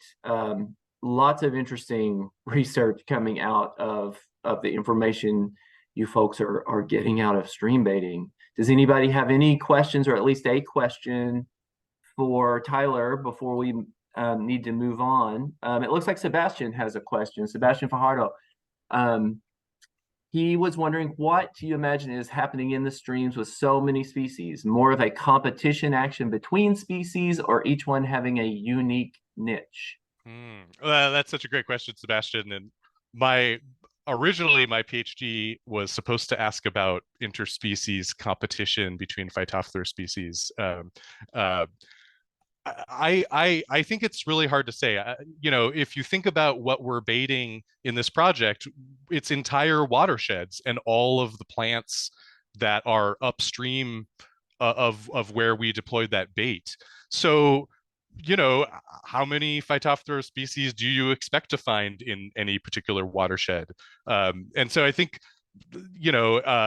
it's in terms of the surveys that we've done where we found a lot of Phytophthora, this one, I think we probably found more Phytophthora than any other stream baiting project, but it's a fraction of what we found when we were looking at restoration outplantings. And that, the numbers with the restoration were alarming. I don't know about what to say about the actual overall diversity here, but I mean, those are really interesting questions that I would love to follow up on, or I hope somebody else does. And I know maybe you and I can work on that, Sebastian. Great, thanks, Tyler. Also, Mateo has a point apropos to genetic studies that I will let you digest and talk to him about in the chat. Thank you so much. Our next presenter is Jared Laboldis, who Tyler mentioned in his talk, from Oregon State University. And Jared is going to talk to us about research updates from his lab at Oregon State University and what everyone up there has been finding out about sudden oak death. And I am reminding you here, Jared, to say a word about your tan oak resistance studies when you get a moment for that. Thanks for being here with us. Thank you, Chris and Susan, for the invitation. Can everyone hear me okay? Yep, we can hear you great. Okay, good. I got worried there for a sec. Sorry for this. Right, I'm going to just share my screen, and I'll speak a little bit to the tan oak resistance part at the very end of my talk. Yep, that looks good. Oh, what do you see? We don't see your view for the audience quite yet. We see your presenter view. Yes. How's that? That looks great. Okay, thank you. All right. So again, thank you very much for inviting me today to speak. And so I am going to speak a little bit about some of the research activities that are going on in Oregon related to sudden oak death. any of the stuff I'm talking about today is all, pretty much been done in collaboration with foresters at ODF and the U.S. Forest Service. So they're really a big help to all this research that we conduct here in Oregon. So I think Gabby might have mentioned this in her talk, but around 2018, with the introduction of the EU1 and its continued spread, the Oregon established the Sudden Oak Death Task Force, and they had a bunch of priorities. One of the main priorities was just securing funding for management and research. But then also they directed certain activities. And one of the things that Sudden Oak Death Task Force did was develop these 5 points for areas of research. And so these are kind of the guiding principles behind the work that we've been doing. And I'm going to speak a little bit about, my plan was to speak about 2 of these, 4 and 5, where we're talking about ways to improve management and just quantifying the ecological effect on tan oak and mixed conifer forests in Southwest Oregon. But I'll also say a little bit about disease resistance as well. So this, again, I'll go through this quickly. Anyone who works on sod is familiar with this, especially in Oregon. So the U.S. Forest Service and ODF kind of use a 3-pronged approach to identify and detect positive trees and areas for treatment. Once they have those detections, they collect samples. Those samples come to OSU. At OSU, we do the isolations, confirm that they're positive for Ramorum. And then our isolates go to Nick Grinwald's lab at the USDARS, and he does the lineage designation aspect and microsatellite genotyping. So once we have an area that's confirmed positive, just like Gabby indicated, a treatment area is established. I'm not going to say anything about the size and how that's done, but there's two steps to this treatment process. One is basically a hack and squirt, where you can see here, basically the trees are girdled and a herbicide Garlon is applied to these trees. And then following that, the hack and squirted trees are cut, piled, and burned. Now, the reason for the hack and squirt is that we basically want to reduce resprouting once the trees have been cut. So this costs anywhere from $3,000 to $5,000 USD an acre. Of course, this is always going up. And if you want to use hectares, it's about 7,000 to 12,000 US a hectare. So the cost of this is continually increasing. And this is also a figure that Gabby showed earlier that Sarah made for me. And basically, as the outbreak has expanded over time, the number of areas that need to be treated go up. And so the cost of this treatment across the landscape really becomes significant. And when you add the new outbreak of NA2 around Port Orford, a lot of the funding for treatment is actually going to that single outbreak.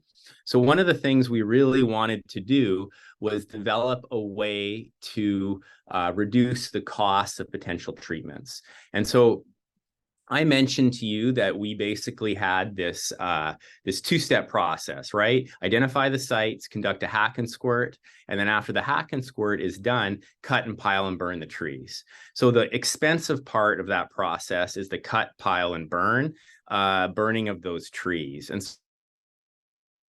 so what we were interested in doing is could we just maybe reduce the cost and increase the amount of acreage we could treat by simply doing a hack and squirt? And so I have two master's students who worked on this project, Hannah Suley and Adam Carson. And so all the data and these photos that you're going to see are their work. And basically what they did is they went out, they identified 30 paired plots across an area of Southwest Oregon. And half of these plots were treated with a hack and squirt, and the other half were not. And at each of these plots, we monitored sporulation, and we did this over the course of a year. And so here you can see sort of the layout of one of these zoomed in areas. So on the right side of the screen, you'll see there are these numbered circles, and there's circles with a pink or red square around them. So each of those groups was a treated and untreated site that we had paired together. And you can see at each of those sites, we put out 3 buckets and we put a weather station. And we use an approach that Mateo's group developed to monitor sporulation, or basically to try and quantify sporulation by using multiple tan oak leaves floating in water as a kind of rosette, and then estimating the number of positive leaves by plating. And so we collected data every 2 weeks from all these plots for, I guess it was a little bit over a year. So a really, really long period of time, a really comprehensive data set. So here's just showing one of these sites, and Hannah's handy field assistant here, Herzog, who helped with a lot of this as well. Basically, you can see what the site looked like. You can see a bucket here, and you can see the plate here. And what I want to highlight is that what we did was actually find a single positive tree, and none of the other trees in the surrounding area appeared to be infected at the time when this study started. So we really wanted to focus on this one positive tree. And here are the surprising results. So we have the percent positive leaf baits averaged across all those locations, divided into gray for treated and orange for untreated. And so you can see, and then there's a black line on the figure here with a red arrow pointing at it, and that's the date that the hack and squirt occurred. So these plots were established in the summer. Trees were measured. Sporulation measurements were started, and you can basically see that several weeks after treatment, we actually got an increase in sporulation at all the treated sites. And so what this is basically telling us is that a standalone hack and squirt treatment is not suitable for treating sod, and could have the potential to increase spread just because of the increased amount of sporulation. And as you can see, this trend kind of continued even as the canopies were dying and turning brown, and basically continued all the way up through the course of the study. And unfortunately, we had to end it around December 13th the following year, basically because some of the sites were scheduled for harvest. This is just going to highlight something that Mateo showed earlier. So I've broken this down by each of the sites, and you can basically see you have the sporulation and you have different weather variables, and you can basically see that sporulation correlates with precipitation. So nothing really particularly surprising there. Okay, I'm going to move on quickly and talk a little bit about ecological impact and some of the work we've been doing here. So we took an approach very similar to what Dave Rizzo and Mateo have done in California. So we have areas that are pure tan oak stands, areas that are treated because of Oregon's treatment, and areas where inside the GI where treatments haven't happened. And we're interested in comparing the plant and other communities like invertebrates and microbiomes across these sites. The main driving sort of hypothesis is that the removal of tan oak, the keystone species or foundation species in a lot of these areas, will affect and have cascading effects throughout trophic levels and on ecosystem processes. So this is quickly showing a map of where these sites are, and you can see here we have sites that were treated, sites that were untreated with sod, so regular kind of outbreak happening, and sites that were untreated without sod as kind of a control. And we tried to spread these out across this area. And one of the major challenges with doing this in Oregon is the active forest management that's happening. Lots of these sites are scheduled for harvest, and so we have to be really careful in terms of how we pick these sites in hopes that they would survive for a fairly long period of time. So in total, we have 81 plots established. You can see the breakdown here. These are the wonderful folks spending their time out in the woods collecting all this data. We took basic plant demographic measurements. We collected soil, did all sorts of stuff, and we're kind of working through all of this. And basically, this is just, and all I can really speak to right now is the plant community preliminary results. And probably if you go into some of the work that was done in California by Dave and Rich Cobb and a whole bunch of other people, you'll see the same kind of patterns, right? So you get an increase in understory and herbaceous species diversity when you have tan oak that's removed. Where you're seeing a shift away from tan oak towards Douglas fir in a lot of these regenerating sites. We have more coarse woody debris at sod sites regardless of treatment. We have a reduced tan oak basal area at treated sites. Not really that surprising considering all the tan oak has been removed. And then some tan oak recruitment at the older treated sites. So tan oak does seem to be regenerating.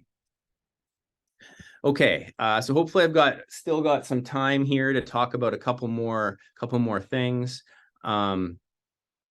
Definitely do. In terms of, sorry. You definitely do have some time. Okay, great.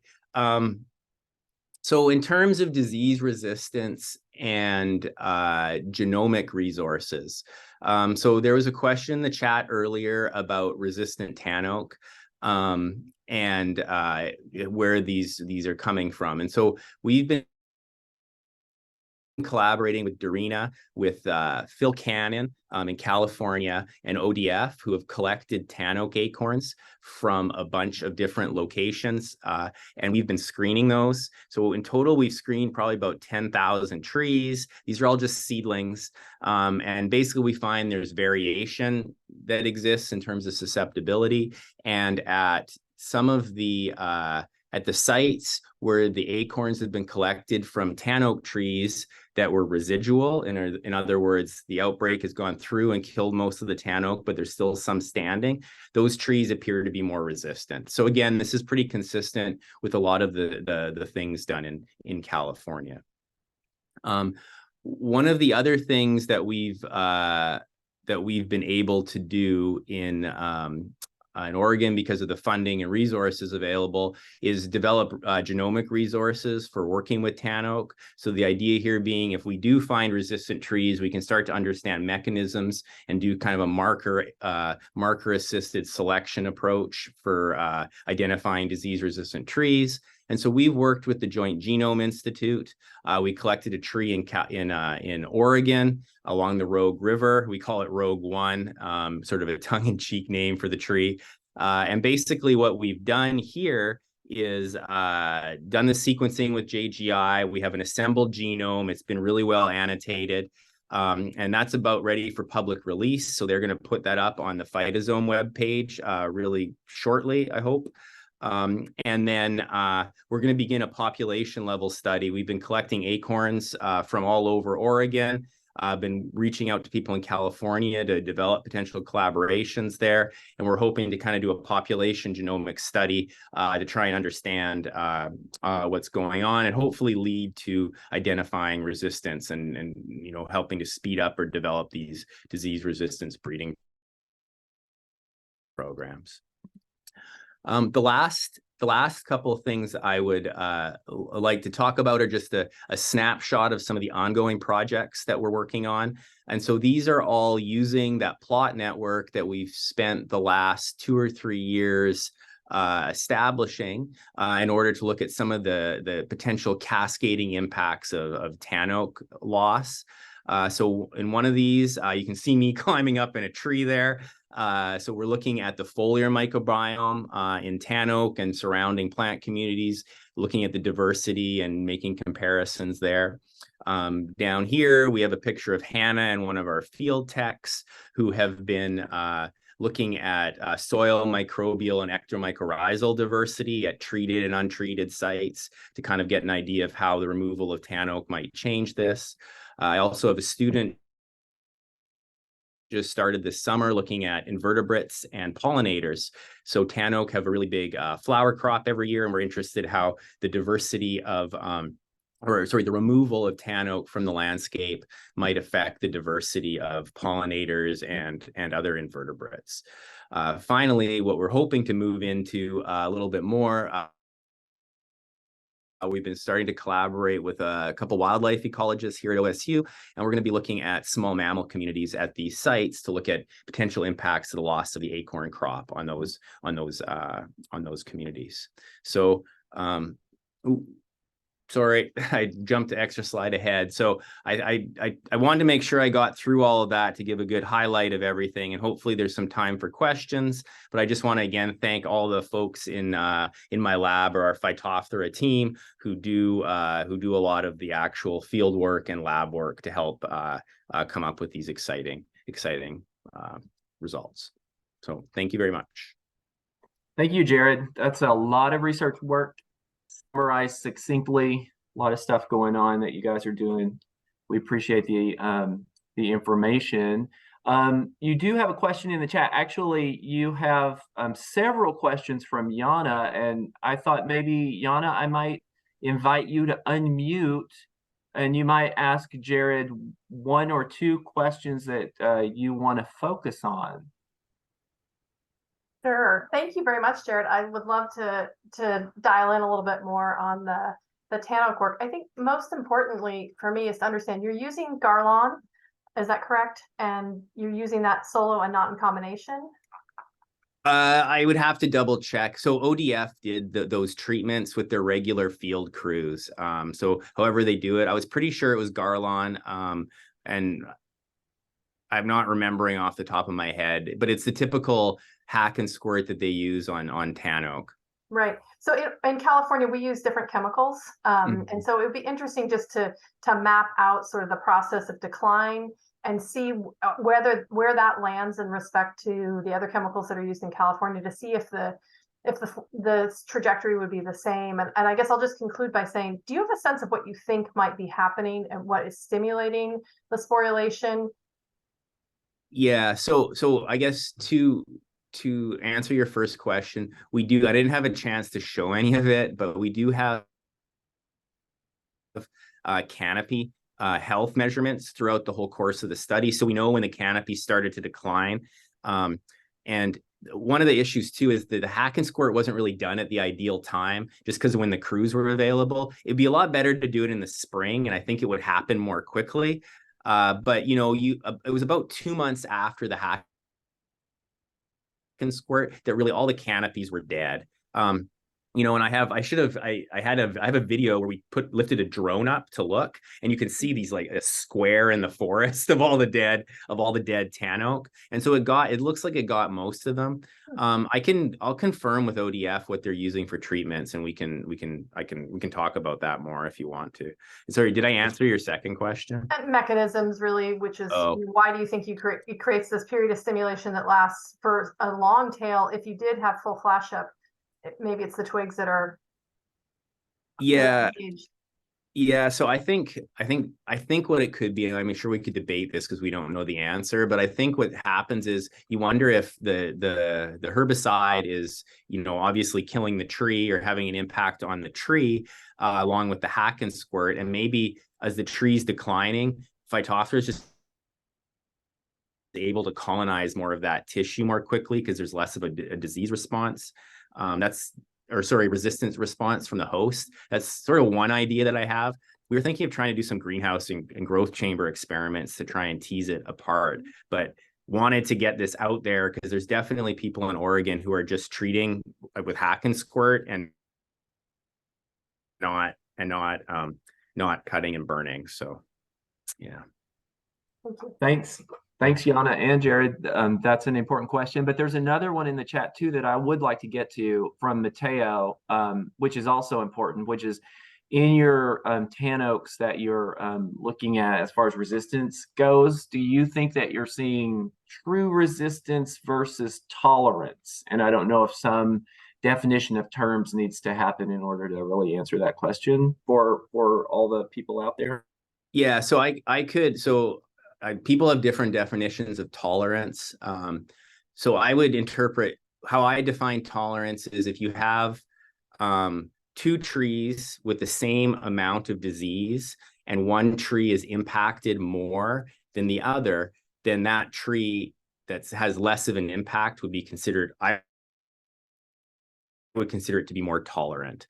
And so working with that, I guess we don't really have tolerance data, but maybe one way to think about it is like just slow to die, right? So those trees out there have other mechanisms that's just resulting in their slower death. I think it's pretty hard to tease that apart, but we don't. Yeah, Mateo's right. We don't have we don't have resistance as in you know, things look like they aren't getting infected. It just looks like these cankers are developing more slowly in those trees. I don't know if I hope I'm answering your question, Mateo. Sounds to me like that. Yeah, Mateo says yes. So thank you very much, Jared, for all of those summaries and all that information. I think that with that, we can start to look toward the end of the meeting. I want to thank all the presenters for bringing updates and information to this group and staying on task and on target and on time today. We really appreciate it a lot. The last item on our agenda for this Oak Mortality Task Force meeting was just to give you a little bit of an update on the task force itself, because as you know, it fluctuates year to year depending on people, depending on interest, depending on what's going on with sudden oak death. Janice and I were talking about all these things a bit earlier this year, and sort of kind of trying to figure out, well, what is the task force for now? What's its purpose? Where's it's going? What are the initiatives that we want to see happen with the task force? Where can we still see it be useful in the future? Now, the task force has traditionally had this particular structure with these particular committees. There's no need to change that structure. But what I would like to do in these last few minutes is just send out a call or an appeal to all of you who are interested in sudden oak death for your interest, your enthusiasm, and your ideas. What I mentioned to Janice is that I saw a few areas of action where the task force could step forward and provide some information to people, maybe some outreach to them, maybe some products in written form or any other kind of form that could help their particular needs.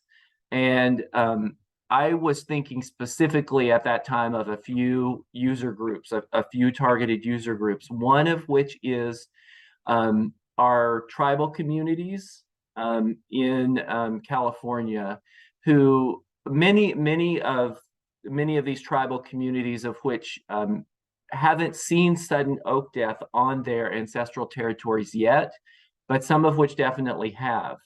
And so that's one group that if anyone has any thoughts, any knowledge, any interest in reaching out to these communities and trying to provide information that will be helpful, field visits, gathering information, any kind of resources that would be helpful to them. That's one area that I would love to hear from you about. Another one is areas, especially along the California coast, with infestations of both Phytophthora ramorum, but maybe also other Phytoptheras, particularly non-native ones, particularly soil-borne ones, that are highly frequented by visitors. And I'm thinking in particular of California state parks, who we keep finding more and more of all of these kinds of Phytoptheras the more that we look in these highly visited areas. And it's very difficult for state parks to know how to manage the problem, how to deal with the need to both encourage visitation and recreation, but also try to limit the spread of these Phytoptheras. So those two areas in particular were ones that I would like to solicit your suggestions or your participation. And we can have informal action groups on these things. And if you see any other particular need groups for outreach or need areas that we need to address, Janice and I would love to hear from you about that as well. That also on the agenda was responding to sudden oak death in the far north coast in Del Norte County. And I do think that Yana talked about that sufficiently at this point. That wildfire that we had up there really was a huge disruption in not only people's ability to get out and look for sudden oak death and respond to it, but just also for our communication. And so up there in the north, in Del Norte County, there are some, first of all, there's a huge variety of actors and sectors that are affected potentially by sudden oak death, from public lands to private to county government. And we're still working to fully inform everybody about what we know about what's going on and to keep the monitoring up. One little update that I wanted to mention about that is that the Forest Service, as part of their post-wildfire activities, is actively seeking funding to do increased monitoring for Phytophthora ramorum in that area around the wildfire in Del Norte County, and to address it where possible as part of post-wildfire restoration activities. Yana, do you have anything? Wallace, do either of you have anything to add about that at this point? We'll just, keep all of you guys updated on what's going on up there. Yeah, I mean, I think I'll just, going back to the good, bad, and the ugly, one of the challenges is that once you stop doing management, then what is the goal for monitoring anymore? Is it really just to understand, oh, well, it's over here now. Oh, it's impacting this group now. And, that kind of leads to, what do you do with that information? And, I don't have the answers to those questions, but we know that we're going to see impact, especially on our tribal communities. We've got a lot of tribal lands that are in and around and adjacent to these infestation areas in both Humboldt and Del Norte counties. And so, that's the bad and the ugly side of this. And,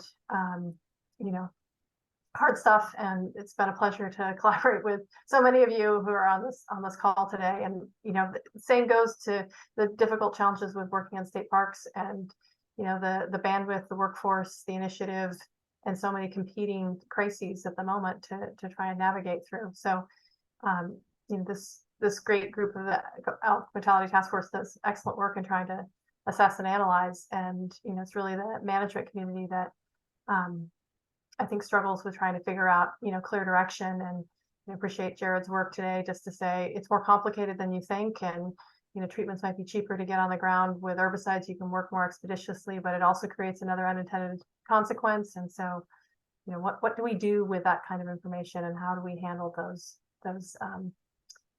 that key information? So look forward to continuing the dialogue. Okay, thanks.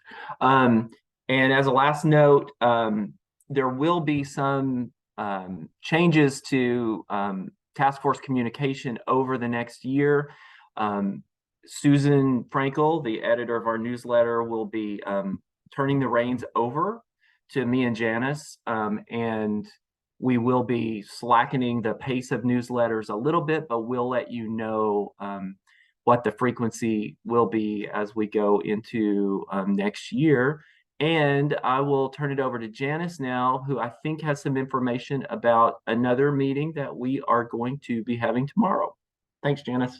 Yeah, thank you, Chris, and thanks to all the speakers. It was a great meeting today. This, as I mentioned, was recorded, and so the recording of this meeting will be put online on our website, and then also the link will be emailed out to all of the people who registered, so everyone will have a chance to view it if they weren't here in person right now. If you are planning to join us for the CalPhytos meeting, we are going to be using a different link, and so that was also sent to you. So use the second Zoom link that's specifically for the CalPhytos meeting. We will be starting at 10 a.m. Pacific tomorrow. And with that, I think we are done with today. Thank you very much for being a part of this 2023 virtual California Oak Mortality Task Force meeting. Have a great day. Thanks, everybody.